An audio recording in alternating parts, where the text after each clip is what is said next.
इस वीडियो में हम डिस्कस करेंगे properties of solid. Video number 3 है सॉलिड स्टेट चैप्टर की, चैप्टर नंबर 1, जिसमें हम डिस्कस करेंगे प्रॉपर्टीज ऑफ सॉलिड।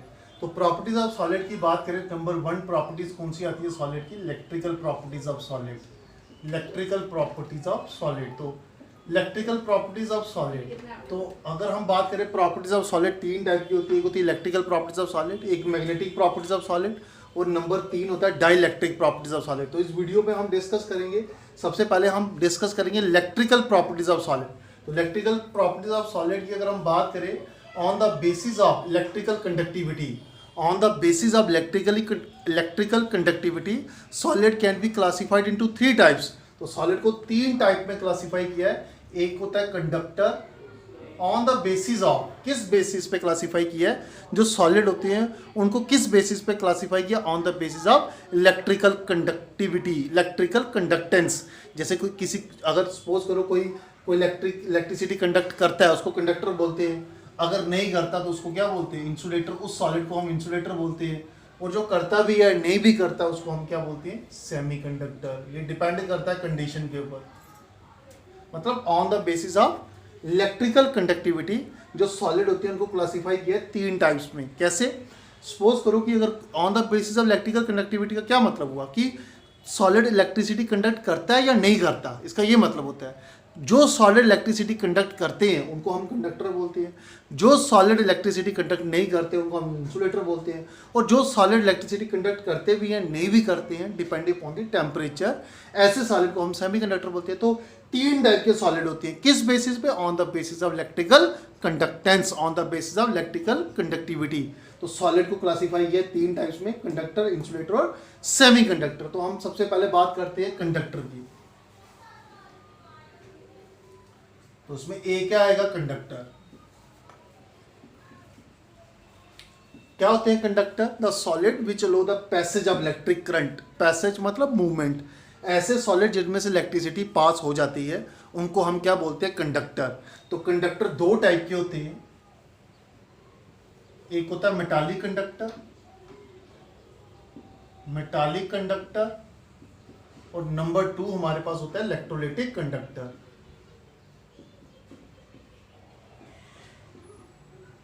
तो क्या होते हैं conductor? The solid which allow the passage of electric current, जिसमें जो अलो करते हैं किसको?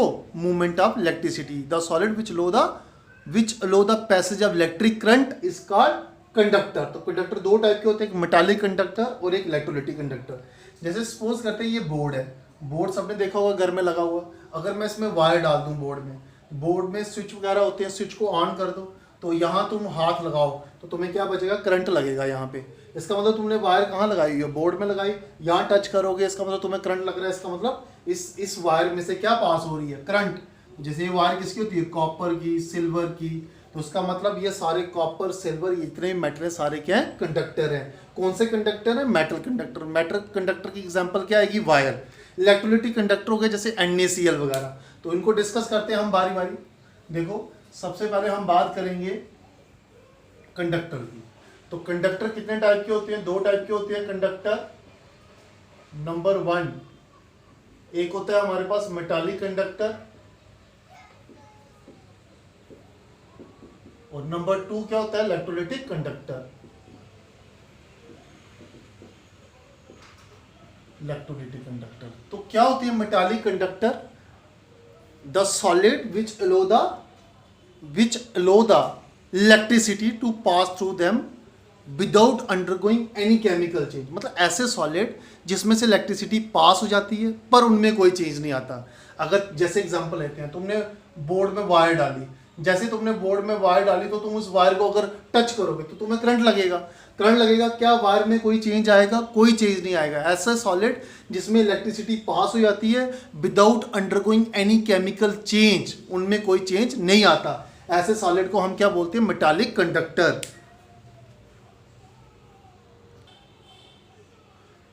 तो मेटालिक कंडक्टर क्या होते हैं? The solid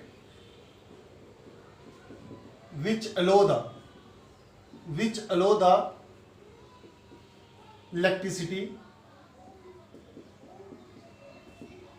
to pass through them the solid which allow the electricity to pass through them without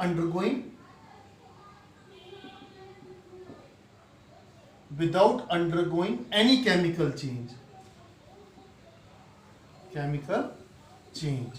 तो ऐसे सॉलिड को हम क्या बोलते हैं? The solid which allow the electricity to pass through them without undergoing any chemical change. ऐसे conductor को हम क्या बोलते हैं? Metallic conductor. अब हम बात करते हैं इलेक्ट्रोलाइटिक कंडक्टर की। अब इलेक्ट्रोलाइटिक कंडक्टर में क्या है? तुमने एक बीकर ले लेना है, उसमें तुमने 2 रॉड डाल देनी, एक एनोड और एक कैथोड।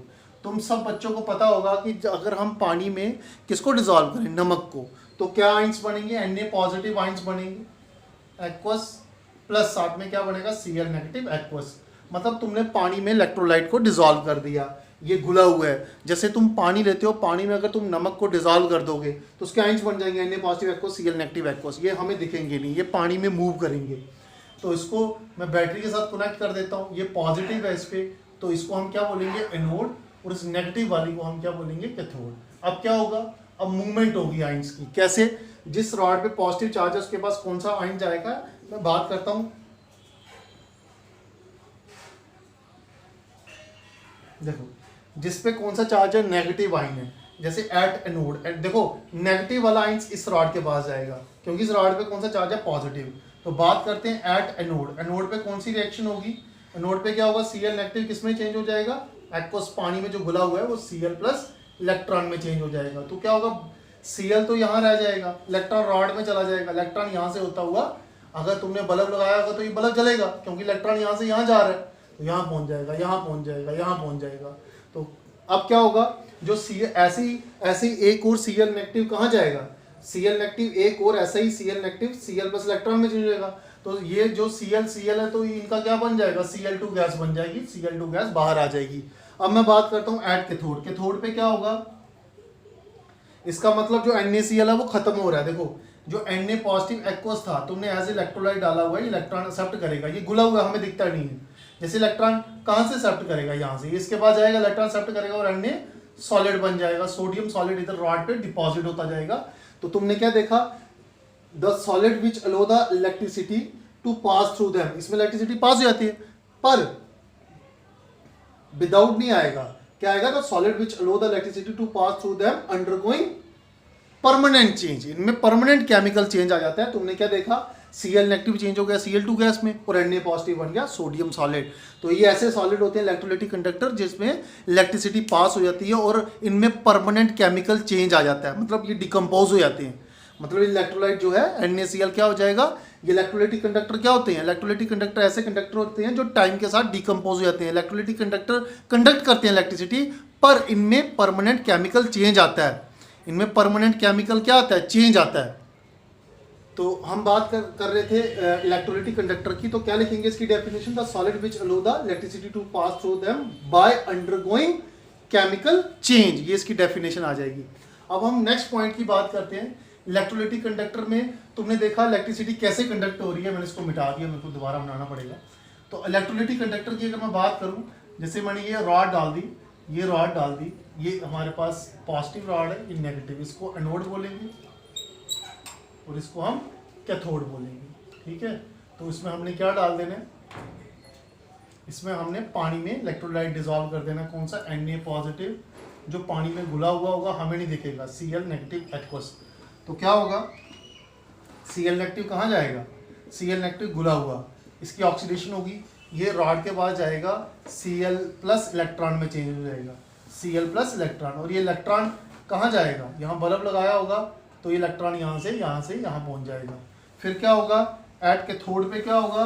जो Na पॉजिटिव घुला हुआ था वो इलेक्ट्रॉन क्या कर रहा है? एक्सेप्ट कर रहा है।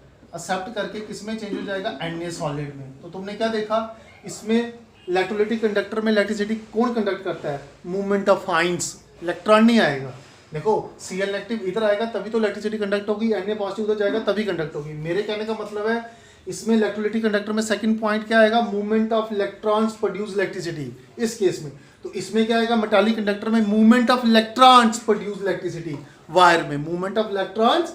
सेकंड पे आएगा, सेकंड पॉइंट क्या आएगा? मूवमेंट ऑफ, ये सेकंड पॉइंट लिखेंगे। First point movement of electron, movement of electrons produce electricity. तो उसमें क्या आएगा? उसमें आएगा मूवमेंट ऑफ आइंस। कौन से आइंस? Cl नेगेटिव और Na पॉजिटिव प्रोड्यूस इलेक्ट्रिसिटी। ये सेकंड पॉइंट आ जाएगा। अब थर्ड पॉइंट की हम बात करते हैं। जो मेटल है, सपोज करो जैसे वायर है, वायर अगर सॉलिड स्टेट में होगी चाहे लिक्विड स्टेट में होगी, करंट दोनों केस में लगेगा। ठीक है, इसका मतलब मेटालिक कंडक्टर क्या होते हैं? मेटालिक कंडक्टर, थर्ड पॉइंट क्या आएगा? मेटालिक कंडक्टर कंडक्ट इलेक्ट्रिसिटी, ये दोनों स्टेट में conduct electricity both in solid as well as in liquid state. तो ये दोनों स्टेट में इलेक्ट्रिसिटी कंडक्ट करते हैं। तो ये तुम्हें भी पता होगा। अब मैं बात करता हूँ इलेक्ट्रोलाइटिक कंडक्टर की, NaCl की। तो ये सिर्फ एक्वस स्टेट में इलेक्ट्रिसिटी कंडक्ट करता है, ये सॉलिड स्टेट में इलेक्ट्रिसिटी कंडक्ट नहीं करता। अब तुम्हें पूछा जाएगा कि सॉलिड स्टेट में क्यों नहीं करता। सबसे पहले देखते हैं एक्वस स्टेट में क्यों करता है। क्योंकि इसके पास मीडियम है मूवमेंट के लिए। इसके पास कौन सा मीडियम है? देखो ये मीडियम क्या है इसके पास मूव करने के लिए? पानी में ये मूव कर जाता है। Cl नेगेटिव को कौन खींच लेगा? पॉजिटिव। तो मूवमेंट के लिए चाहिए ना, इसको क्या चाहिए कि वाटर में ये मूव करके इधर आ जाएगा, Na पॉजिटिव मूव करके उधर चला जाएगा। तो मूवमेंट ऑफ आइंस किसकी वजह से हो रही है? वाटर की वजह से। इसका मतलब ये जब ये डिसॉल्व स्टेट में होगा तो ये इलेक्ट्रिसिटी कंडक्ट करेगा। चलो मैं सॉलिड स्टेट में रख देता हूँ NaCl। तो अब सपोज करो मैंने पानी नहीं डाला हुआ है, एक बड़ा सा पीस रख देता हूँ मैं NaCl का। तो बताओ अब आइंस मूव करेंगे? अब कैसे मूव करें? हवा में थोड़े जाएगा ये NaCl उसके पास। तो जब ये इलेक्ट्रोलाइटिक कंडक्टर क्या होते हैं? Electrolytic conductor conduct electricity both in electrolytic conductor conduct electricity in aqueous state only. They do not conduct electricity in solid state. Solid state में इलेक्ट्रिसिटी कंडक्ट नहीं करते। अब हम लास्ट पॉइंट की बात करते हैं। जो इलेक्ट्रोलाइटिक कंडक्टर होते हैं, इसमें तुम लिख लोगे ना, क्या लिखना है इसमें? Electrolytic conductor conduct electricity only in solid state, they do not conduct electricity in इसमें हम क्या लिखेंगे? Electrolytic conductor conduct electricity only in aqueous liquid state but they do not conduct electricity in solid state. जो electrolytic conductor होंगे solid state में electricity conduct नहीं करेंगे। सिर्फ कब करेंगे? जब ये मोल्टन स्टेट में होंगे, एक्वस स्टेट में होंगे, तब ये इलेक्ट्रिसिटी कंडक्ट करेंगे। अब लास्ट पॉइंट की हम बात करते हैं। मेटालिक कंडक्टर में क्या होता है? मेटालिक कंडक्टर होते कैसे? देखो मेटालिक कंडक्टर में क्या होता है? ऐसे होता है। ये इलेक्ट्रोलाइटिक कंडक्टर,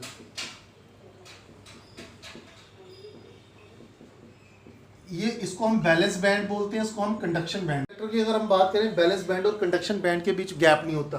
तो दोनों, जैसे मेटल है, मेटल में जो बैलेंस बैंड होते हैं ना, उसमें सिर्फ इलेक्ट्रॉन्स होते हैं और कंडक्शन बैंड एम्प्टी होता है। तो अब मैं टेम्परेचर, मेटालिक कंडक्टर क्या होते हैं कि अगर तुम टेम्परेचर बढ़ाओगे ना तो मेटालिक कंडक्टेंस मतलब उससे जो इलेक्ट्रिसिटी प्रोड्यूस होती है, जो मेटालिक कंडक्टेंस डिक्रीज करेगी। इसका मतलब when we increase the temperature the metallic conductance decreases. इसमें तुमने लिखना है when we increase the temperature metallic conductance decreases. Reason क्या आएगा? रीजन पेपर में नहीं लिखना, पर कई बार एंट्रेंस में क्वेश्चन पूछा जाता है। तो रीजन क्या आएगा कि जब तुम टेम्परेचर को बढ़ाते हो तो टेम्परेचर बढ़ाना मतलब काइनेटिक एनर्जी बढ़ जाएगी। काइनेटिक एनर्जी का बढ़ना मतलब, देखो काइनेटिक एनर्जी का बढ़ना मतलब इलेक्ट्रॉन की क्या बढ़ गई? टेम्परेचर बढ़ने से इलेक्ट्रॉन की क्या बढ़ जाएगी? वेलोसिटी। वेलोसिटी बढ़ने से इलेक्ट्रिसिटी कब कंडक्ट होती है? जब इलेक्ट्रॉन बैलेंस बैंड से कंडक्शन बैंड जाते हैं। जब तुम टेम्परेचर बढ़ा दोगे, इलेक्ट्रॉन कंडक्शन बैंड में नहीं जाएंगे, वो ऊपर जंप कर जाएंगे, मतलब उनका रैंडम मोशन हो जाएगा। रैंडम मोशन की वजह से वो प्रॉपरली कंडक्शन बैंड में जंप नहीं कर पाएंगे। तो इलेक्ट्रिसिटी कंडक्ट कब होती है? जब इलेक्ट्रॉन बैलेंस बैंड से कहाँ जाते हैं? Conduction band. जब तुम टेम्परेचर बढ़ाओगे, इलेक्ट्रॉन की वेलोसिटी बढ़ जाएगी। वेलोसिटी नहीं बढ़ानी चाहिए थी तुम्हें, नहीं बढ़ानी चाहिए थी। क्यों नहीं बढ़ानी चाहिए थी? क्योंकि बैलेंस बैंड कंडक्शन बैंड में गैप नहीं था। इलेक्ट्रॉन इजीली बैलेंस बैंड से कहाँ जा रहे थे? Conduction band at room temperature पे ऐसा हो रहा था। पर जैसे तुमने टेम्परेचर बढ़ाया, टेम्परेचर बढ़ने से इलेक्ट्रॉन की वेलोसिटी बढ़ गई, तो उनका रैंडमली मोशन क्रिएट हो गया। जब रैंडम मोशन क्रिएट होगा, इलेक्ट्रॉन बैलेंस बैंड से कंडक्शन बैंड नहीं जाएंगे तो इलेक्ट्रिसिटी कंडक्ट कम होगी। मतलब जाएंगे, मतलब कुछ ही जाएंगे, सारे नहीं जा पाएंगे। तो इसका मतलब क्या हुआ कि metallic conductance decreases. Metallic conductance, इसमें तुमने क्या पॉइंट लिखना है? जो भी फोर्थ पॉइंट है, metallic conductance decreases with increase in temperature. ठीक है। अगर इलेक्ट्रोलाइटिक कंडक्टेंस की बात करें, इलेक्ट्रोलाइटिक कंडक्टेंस में क्या है? देखो इसमें सिर्फ मूवमेंट्स ऑफ आयंस होता है। अगर सपोज करो तुम टेम्परेचर बढ़ाओगे तो टेम्परेचर बढ़ाने से क्या होगा, मूवमेंट ऑफ आयंस बढ़ेगा। मूवमेंट ऑफ आयंस बढ़ेगा तो ये जल्दी जाएगा इसके पास, ये स्पीड के साथ जाएगा, तो मूवमेंट ऑफ आयंस बढ़ेगा तो electrolytic conductance increase with increase in temperature. तो इलेक्ट्रोलाइटिक कंडक्टेंस इंक्रीज करती है टेम्परेचर बढ़ाने से, और मेटालिक कंडक्टेंस क्या करती है, डिक्रीज करती है with the increase in temperature. तो ये मैंने तुम्हें प्रॉपर्टी क्लियर करवा दी। अभी मैंने सिर्फ क्या पढ़ाया तुम्हें, कंडक्टर। तो कंडक्टर की पहली प्रॉपर्टीज, मतलब मैंने तुम्हें जो इलेक्ट्रिकल प्रॉपर्टीज ऑफ सॉलिड है उसकी पहली प्रॉपर्टीज क्लियर करवा दी, जिसका नाम क्या है, कंडक्टर। तो कंडक्टर दो टाइप के होते हैं, एक मेटालिक कंडक्टर और इलेक्ट्रोलाइटिक कंडक्टर। तो on the basis of electrical conductivity of the solid on the basis of electrical conductivity the solid can be divided into 3 types. Number 1 क्या आ गया, कंडक्टर। अब हम पढ़ेंगे इंसुलेटर। नंबर 2 क्या आएगा, इंसुलेटर। तो ये मैंने तुम्हें पढ़ा दिया कंडक्टर। नंबर 2 क्या है, इंसुलेटर। तो इंसुलेटर की बात करें, क्या होता है insulator, the solid which do not aloe the passage of electric current, जिसमें इलेक्ट्रिक करंट पास नहीं होती। जैसे सपोज करो तुमने ये रबर है, इसमें वायर लगा दो करंट, और यहां तुम टच करो तुम्हें करंट नहीं लगेगा, इसका मतलब इसमें से इलेक्ट्रिसिटी पास नहीं होती। The solid which do not aloe the passage of electric current is called insulator. तो इस एग्जांपल क्या है, रबर आ जाएगी इसकी एग्जांपल। अब हम नंबर 3 बात करते हैं, सेमीकंडक्टर। Number 3 semiconductor. तो सेमीकंडक्टर क्या होते हैं, सेमीकंडक्टर जो है ये काम करते हैं इंसुलेटर का एट लो टेम्परेचर। मतलब जब तुम -273 केल्विन टेम्परेचर लेते हो तो सेमीकंडक्टर किसका काम करते हैं, इंसुलेटर का। और जैसे तुम टेम्परेचर को क्या करोगे, बढ़ाओगे, मतलब अगर तुम टेम्परेचर को क्या करते हो, राइज करते हो, अगर तुम टेम्परेचर को राइज करोगे तो ये किसका काम करेंगे, कंडक्टर का। तो सेमीकंडक्टर सबको क्लियर हो गया, लो टेम्परेचर पे किसका काम करते हैं, इंसुलेटर का। ऐसा क्यों होता है, इंसुलेटर का काम क्यों करते हैं लो टेम्परेचर पे, क्योंकि अगर हम बात करें किसकी, बैलेंस बैंड और किसकी, कंडक्शन बैंड की, इलेक्ट्रॉन सारे कहाँ होते हैं, बैलेंस बैंड में। तो इलेक्ट्रिसिटी कब प्रोड्यूस होगी, जब इलेक्ट्रॉन बैलेंस बैंड से कहाँ जाएंगे, कंडक्शन बैंड में जाएंगे। तो मैं बात करता हूँ सेमीकंडक्टर की। सेमीकंडक्टर में क्या होता है, देखो इधर सेमीकंडक्टर की अगर हम बात करें तो ये हमारे पास आ गया बैलेंस बैंड और ये आ गया कंडक्शन बैंड। तो क्या होता है कि लो टेम्परेचर पे क्या होता है, जब तुमने टेम्परेचर कितना रखा हुआ है, बहुत कम टेम्परेचर रखा है, temperature is directly proportional to kinetic energy, temperature is directly proportional to velocity. अब देखो अगर तुम -2273 माइनस में, इसमें इलेक्ट्रॉन जो होते हैं वो बिल्कुल फ्रीज कर जाते हैं। टेम्परेचर बड़ा कम रखा है तो इलेक्ट्रॉन की वेलोसिटी इतनी कम होगी, इलेक्ट्रॉन यहाँ से सेट होके बैठ जाएंगे, यहाँ से हिलेंगे भी नहीं।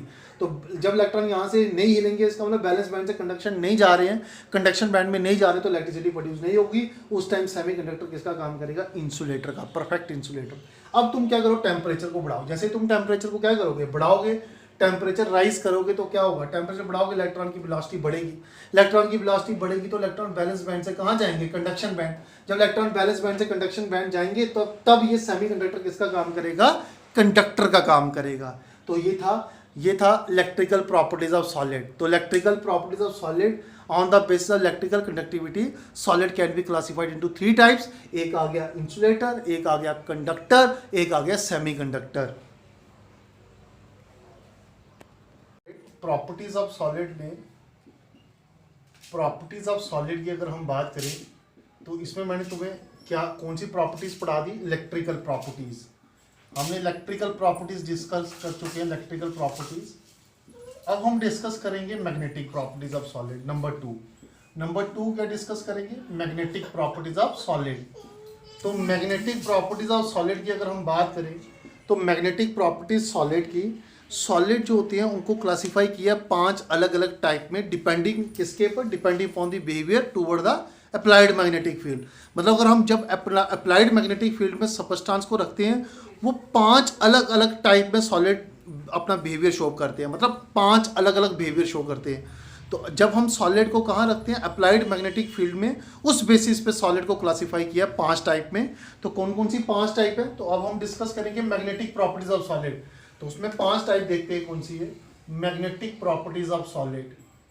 मैग्नेटिक प्रॉपर्टीज ऑफ सॉलिड, तो मैग्नेटिक प्रॉपर्टीज ऑफ सॉलिड की बात करें तो उसमें 5 टाइप कौन सी आएंगी। सबसे नंबर 1 आएगा इसमें diamagnetic solid. Diamagnetic solid, solid का बिहेवियर कैसा है, टूवर्ड अप्लाइड मैग्नेटिक फील्ड, उस बेसिस पे सॉलिड को क्लासिफाई किया है 5 टाइप में। तो पहला कौन सा है, डायामैग्नेटिक सॉलिड। तो डायामैग्नेटिक सॉलिड कौन से होते हैं, ऐसे सॉलिड जिनको हम अप्लाइड मैग्नेटिक फील्ड में रखते हैं, वो रिपेल करते हैं। देखो जैसे मैं जिंक ले रहा हूं, जिंक की कन्फिग्रेशन लास्ट की क्या है, 3d10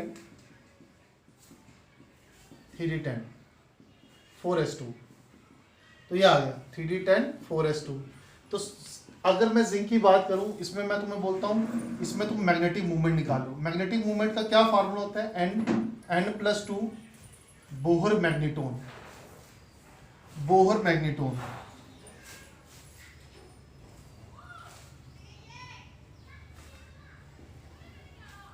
तो इसमें ये फार्मूला रहता है। तो हम बात करेंगे डायामैग्नेटिक सॉलिड में, अगर हम इस केस में देखो n होता है नंबर ऑफ अनपेयर्ड इलेक्ट्रॉन, तो अनपेयर्ड इलेक्ट्रॉन कितने हमारे पास, इस केस में अनपेयर्ड इलेक्ट्रॉन देखा जाए तो कोई भी नहीं है। अनपेयर्ड इलेक्ट्रॉन हो गया, इसको बोलते हैं अनपेयर्ड इलेक्ट्रॉन। तो जिनके पास कोई भी अनपेयर्ड इलेक्ट्रॉन नहीं है, तो n हमारे पास क्या है, number of unpaired electron. Number of unpaired electron n हमारे पास क्या है, इसको हम क्या बोलेंगे, number of unpaired electron. n हमारे पास नंबर ऑफ अनपेयर्ड इलेक्ट्रॉन्स है, n हमारे पास इस केस में क्या आएगा, 0 आएगा, क्योंकि इसके पास कोई भी अनपेयर्ड इलेक्ट्रॉन नहीं है। जब n 0 होगा तो n की जगह जब 0 लिखोगे ये सारी टर्म 0 हो जाएगी। इसका मतलब मैग्नेटिक मूवमेंट कितनी आएगी इस केस में, तो यही लिख देता हूं मैं यहाँ पे। अगर तुम n 0 पुट करोगे तो मैग्नेटिक म्यू क्या है, मैग्नेटिक मूवमेंट। तो मैग्नेटिक मूवमेंट इस केस में कितना आएगा, 0 आएगा। अगर मैग्नेटिक मूवमेंट म्यू को क्या बोलूंगा मैं, मैग्नेटिक मूवमेंट। अगर किसी सबस्टेंस में मैग्नेटिक मूवमेट 0 होगी तो उसका मैग्नेटिक करैक्टर 0 होगा। इसका मतलब इसमें मैग्नेटिक करैक्टर भी क्या है, 0। तो सबसे पहले बात करते हैं n number of unpaired electron 0। तो जब इधर 0 पुट करोगे सारी टर्म 0 हो जाएगी। म्यू कितना आएगा, मैग्नेटिक मूवमेंट कितनी आएगी, 0। ऐसा सबस्टेंस जिसमें मैग्नेटिक मूवमेंट 0 होती है तो उसका मैग्नेट वाला करैक्टर भी 0 होता है। इसका मतलब उसमें मैग्नेट वाला करैक्टर होता ही नहीं है। अगर मैग्नेट वाला करैक्टर नहीं होता तो ऐसे सबस्टेंस मैग्नेटिक फील्ड में, अप्लाइड मैग्नेटिक फील्ड में रिपेल करेंगे, क्योंकि उसमें मैग्नेट वाला करैक्टर ही नहीं है। अगर मैग्नेट वाला करैक्टर होगा तभी वो तो अट्रैक्ट करेगा। तो अगर उसमें मैग्नेट वाला करैक्टर 0 है तो वो अप्लाइड मैग्नेटिक फील्ड में क्या करेगा, रिपेल करेगा। तो हमने एग्जांपल कौन सी ली, जिंक में n number of unpaired electron कितना आएगा, 0। n number of unpaired electron 0 आएगा तो मैग्नेटिक मूवमेंट कितना हो जाएगा, 0। अगर मैग्नेटिक मूवमेंट 0 हो जाएगा तो मैग्नेटिक करैक्टर क्या हो जाएगा, 0। मैग्नेट वाला करैक्टर है ही नहीं सबस्टेंस में, तो वो अप्लाइड मैग्नेटिक फील्ड में रिपेल करेगा।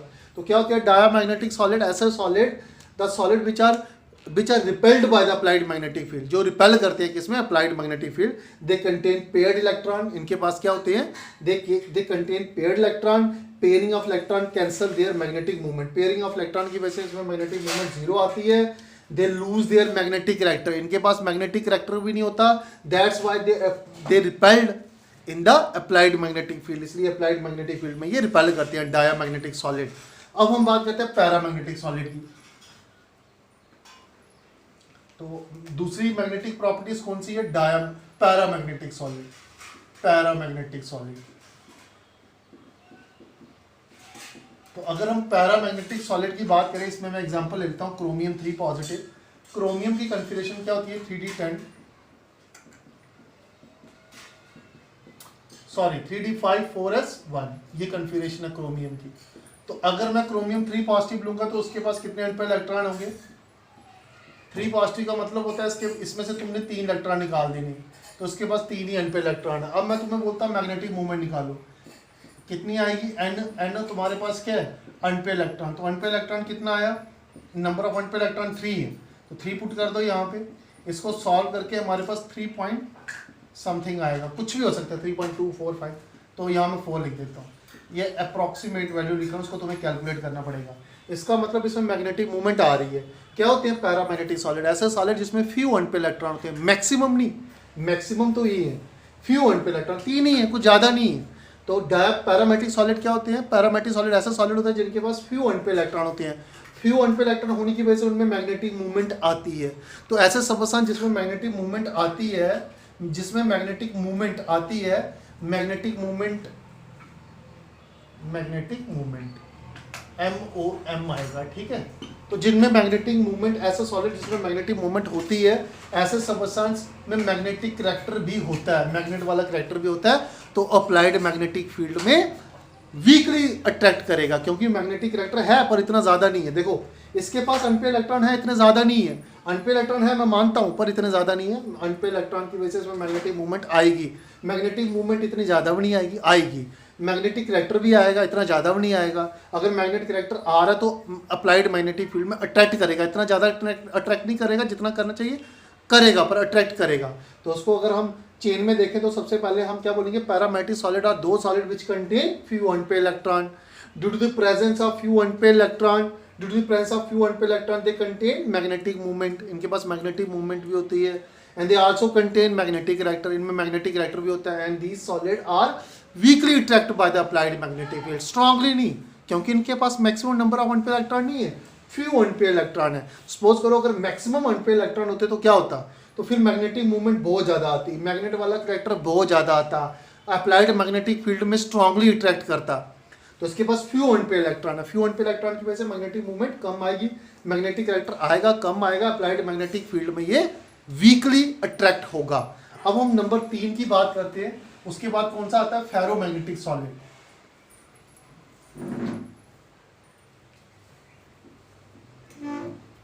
फेरोमैग्नेटिक सॉलिड नंबर 3,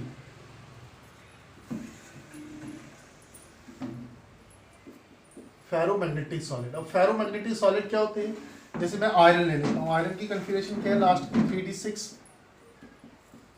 3d6 आ गए, उसके बाद क्या आएगा 4s2।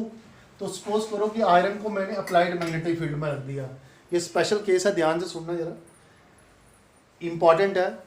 हम बात कर रहे हैं आयरन को हमने अप्लाइड मैग्नेटिक फील्ड में रख दिया, ये 3d है, ये 4s है, 4s के बाद क्या आता है 4p आता है, तो 4p एम्प्टी है। तो जब मैंने इसको अप्लाइड मैग्नेटिक फील्ड में रखा तो क्या हुआ आयरन के साथ, आयरन के साथ क्या हुआ कि इसका जो इलेक्ट्रॉन थे वो अलाइन हो गए सेम डायरेक्शन में, ऐसे।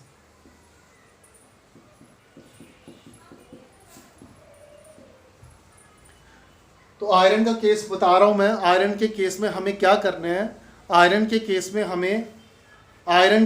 हमें क्या करना है, हमें आयरन को कहाँ रखना है, अप्लाइड मैग्नेटिक फील्ड में रखना है। तो फेरो के केस में देखो इसके पास क्या होगा, इसको मैंने अप्लाइड मैग्नेटिक फील्ड में रखा, जैसे इसको मैंने अप्लाइड मैग्नेटिक फील्ड में रखा तो उसको जो इलेक्ट्रॉन थे वो अपने आप को उन्होंने अलाइन कर दिया, कहाँ, सेम डायरेक्शन में अलाइन कर दिया। तो सेम डायरेक्शन में जब ये अलाइन करेंगे तो म्यू की अगर मैं बात करूँ तो नंबर ऑफ अनपेड इलेक्ट्रॉन तो बहुत ज़्यादा आ रहे हैं। देखो पैरा और फेरो में क्या डिफरेंस है, पैरा में फ्यू अनपेड इलेक्ट्रॉन होंगे, इसके पास maximum number of unpaired electron होंगे। तो मैक्सिमम क्या आएगी इसमें, मैग्नेटिक मूवमेंट कितनी आएगी, मैक्सिमम आएगी, मैक्सिमम आएगी। मैग्नेटिक मूवमेंट जब मैक्सिमम आएगी तो मैग्नेटिक करेक्टर भी क्या आएगा, मैग्नेटिक करेक्टर भी क्या आएगा, मैक्सिमम। जब मैग्नेटिक करेक्टर इसमें मैक्सिमम आएगा तो ये अप्लाइड मैग्नेटिक फील्ड में स्ट्रांगली अट्रैक्ट होगा। तो दोनों में क्या डिफरेंस है, उसके पास पैरा के पास फ्यू अनपेड इलेक्ट्रॉन, इसके पास maximum number of unpaired electron है। They retain their permanent magnetism, ये परमानेंट मैग्नेट बन जाता है। अगर मैं मैग्नेटिक फील्ड को हटा भी दूं ना, ये परमानेंट मैग्नेट बन जाएगा। पर पैरा वाले परमानेंट मैग्नेट नहीं बनते। वो कब तक मैग्नेट का काम करते हैं, जब तक उनको तुमने अप्लाइड मैग्नेटिक फील्ड में रखा हुआ है। जब तुमने अप्लाइड मैग्नेटिक फील्ड को हटा दोगे, पैरा वाले अपना मैग्नेटिज्म लूज कर देंगे, मैग्नेटिक करेक्टर लूज कर देंगे। तो मैं बात करता हूं पैरा की। पैरा के केस में क्या होगा, they lose their magnetic character when the magnetic field is removed. अगर इसकी बात करूं, they retain their magnetic character, ये अपना मैग्नेटिक करेक्टर बना के रखेगा even when the magnetic field is remove.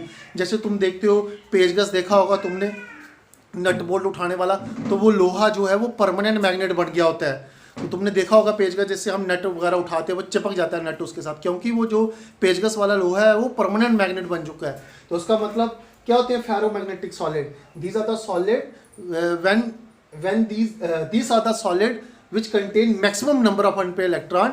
इनके पास क्या होते हैं, maximum number of unpaired electron होते हैं।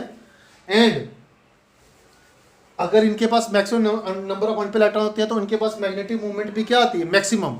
अगर इनके पास मैग्नेटिक मूवमेंट मैक्सिमम आएगी तो इनमें मैग्नेट वाला करेक्टर भी क्या आएगा, मैक्सिमम। अगर मैग्नेट वाला करेक्टर इसमें मैक्सिमम होगा तो अप्लाइड मैग्नेटिक फील्ड में स्ट्रांगली अट्रैक्ट होंगे, पैरा वाले वीकली अट्रैक्ट होंगे। और अगर मैं इसकी बात करूं फेरोमैग्नेटिक सॉलिड की, they retain their magnetic character even when the magnetic field is remove. तो ये परमानेंट मैग्नेट बन जाते हैं जब हम मैग्नेटिक फील्ड को क्या करते हैं, रिमूव करते हैं।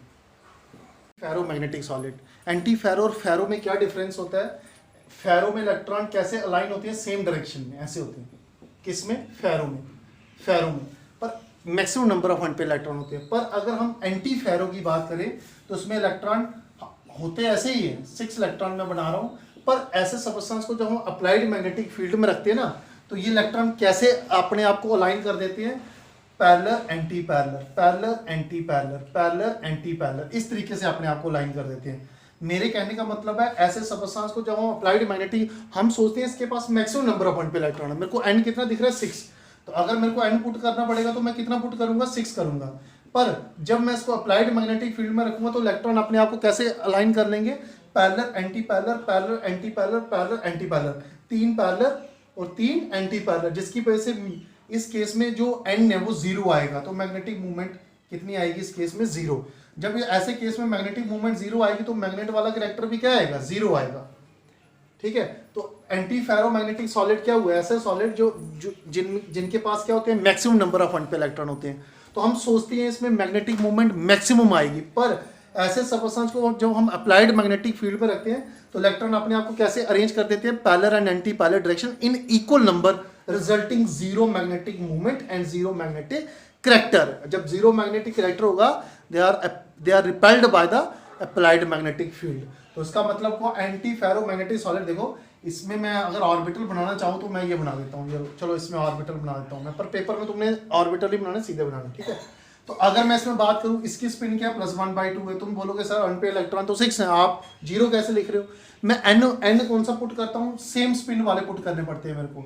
जब सेम स्पिन हो तब करूंगा मैं N6 पुट।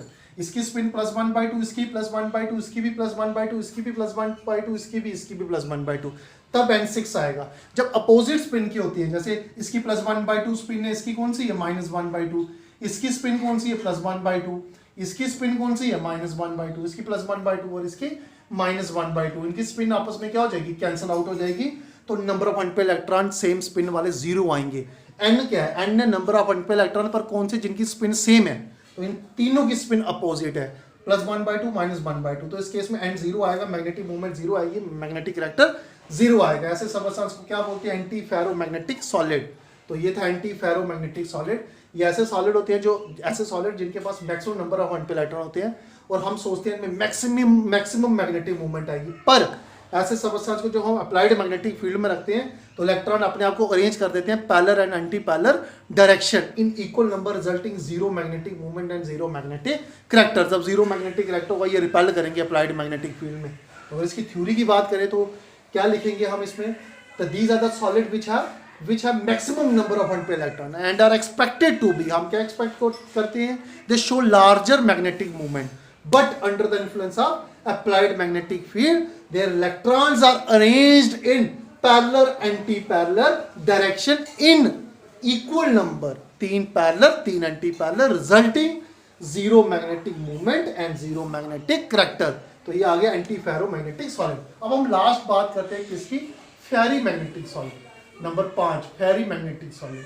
तो फेरी मैग्नेटिक सॉलिड की अगर हम बात करें, ये ऐसे सॉलिड होते हैं जब हम इनको अप्लाइड मैग्नेटिक फील्ड में रखते हैं तो इलेक्ट्रॉन अपने आप को कैसे अरेंज करते हैं, parallel parallel anti parallel, parallel parallel anti parallel, parallel, 4 आगे पैरेलल वाले, 2 एंटी पैरेलल।